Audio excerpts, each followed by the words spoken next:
TKT kõikide oskuste vundamendiks on teadveloleku oskused. Teadvelolek on praeguses hetkes täielikult ärkvel olles elamine. Abiks on mõte, et minevik on olnud, tulevik on alles ees ja ära kaota seetõttu oma olevikku. Teadveloleku oskuste eesmärk on vähendada kannatust, suurendada õnnetunnet, parandada füüsilist tervist, suhteid ja stressitaluvust. Hea uudis on see, et neid oskusi saab praktiseerida igal ajal, igal pool, mida iganes tehes. Teadveloleku mis-oskused. Neid kutsutakse mis-oskusteks, kuna need õpetavad meile, mida me peame tegema, et praktiseerida teadvelolekut. Üks nendest oskustest on vaatamine. Pööra teadlikult tähelepanu praegusel hetkele. Märka oma keha istinguid, mida näed, kuuled, tunnetad, maitsed, haistad, mis jõuavad sinuni silmade, kõrvade, nina, naha ja keele kaudu.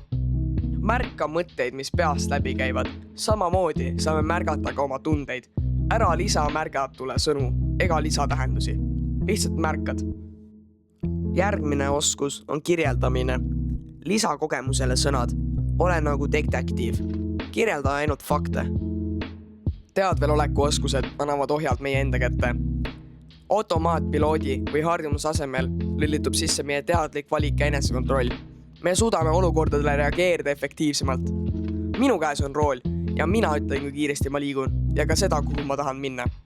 Nii elame enda jaoks täisväärtuslikku elu. Oleme oma elus kohal nii enda kui ka teiste jaoks. Pean meeles, et praktiseerin kõige rohkem seda oskust, mis on kõige raskem minu jaoks.